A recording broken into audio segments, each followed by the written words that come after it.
Airlines crash. Our correspondent, that's Coletta Wanjoe, is in Addis Ababa and we're live to her now. Coletta, can you tell us where exactly are you in Ethiopia and what do we know about this aviation disaster so far?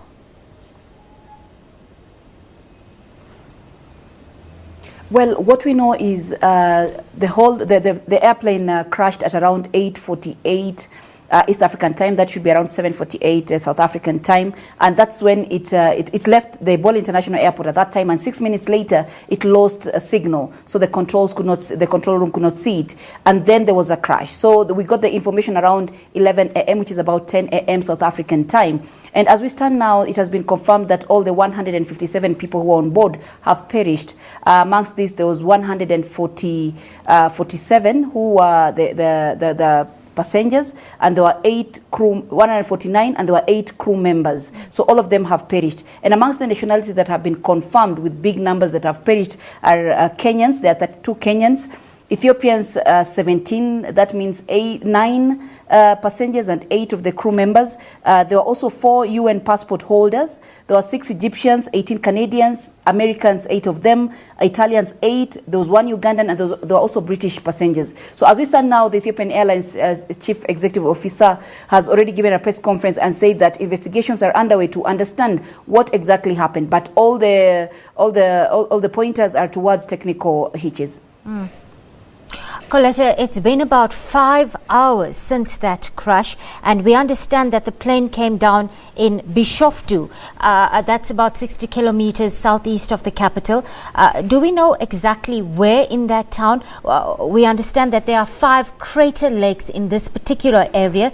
And can you give us a little bit more information on the town? And do we have any idea if there are any casualties on the ground at this point?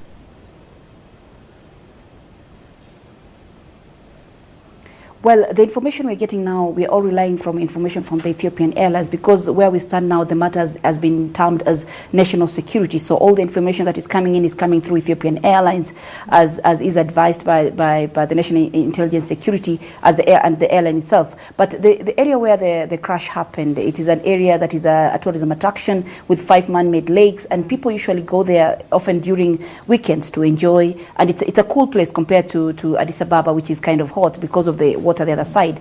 So from the pictures that we have seen from the Ethiopian Airlines that have shared, the area does not look like it's near where residents are. It looks like a deserted area, a bit farther from the city where I mean all the fun and the residents live. So it looks like the accident happened much deeper into the area. And what we are understanding, because the Ethiopian Airlines crew arrived there in helicopters, that tells you that it's not a far place. But if they went into with helicopters, that means it might be an area that's not really accessible by road. Coletta, what can you tell us about the safety record of Ethiopian Airlines on the continent? It has enjoyed a fairly good reputation up until this point, and it's for a long time it's been seen as a jewel in the crown of African airlines.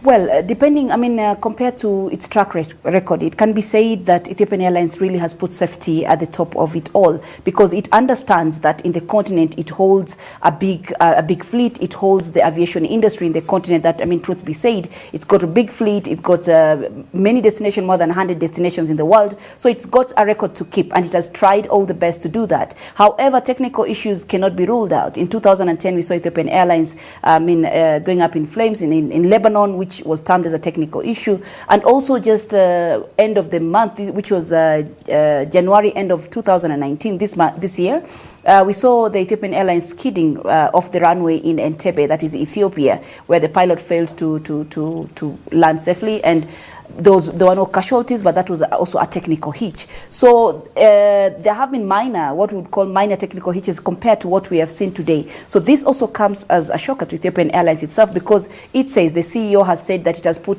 safety at the forefront, and it does not understand how this happened. And now this takes us back to the company that provided this airplane 4 months ago, which is Boeing, which provided the same airplane, which has been put also as one, the same model that was used, that has got an accident now, is the same model that got an accident in Indonesia in October of last year. And we've seen now Boeing coming out and saying that it is also monitoring the situation, and it's offering to give out technical support to Ethiopian Airlines to understand and do investigations as to what happened. But Ethiopian Airlines still maintains that it still has other planes from the same company, the same models, that it says it will not remove from the air. They will continue working. It says this was just an accident, and it will just maintain its safety precautions.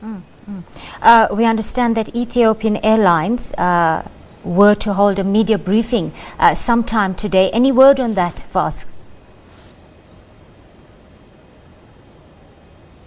Yes, as we're speaking right now, the Chief Executive Officer of Ethiopian Airlines is just concluding his press conference. And one of the things he has said is he has explained that they've got reliable information that the pilot, before crashing, had requested to turn back and return to Bole International Airport because he said there were technical issues. And it is they believe that during that time when he was turning back, that's when the crash happened. The Ethiopian Airlines CEO has also said that it will continue using the Boeing models, as you have earlier said, of the airplanes that it has, because it had already ordered more and some of them are already operating. But it says it will still put more effort to investigate and understand what really happened during this time, because the Boeing models have been flying with the Ethiopian Airlines flag for a long time, and it says it's just a matter of investigation. At the moment, it says the area has been cordoned off from the public as the investigations go on, and the CEO has also informed the public that it will try now to reach out to the family members of those who have perished so that they can be able to come and claim their bodies. But what we understand now, if it was a total perish, we do not understand if the bodies were charred beyond recognition and all that. But he was really skeptical on that, did not talk much about the status of the situation. But from the picture that we saw on the ground where he was, the situation didn't look so good. That was our correspondent, Coletta Wanjoy, coming to us from Ethiopia. There she's telling us that this Ethiopian Airlines Boeing 737 MAX 8 went down in the town of Bishoftu at about 10 a.m. Ethiopian time. 32 Kenyans, 17 Ethiopians, 8 crew and 4 UN passport holders, as well as some Italian and French passengers on board, have perished. And we will be bringing you more updates on this airline crash throughout the course of the afternoon. So do stay locked on to the SAB.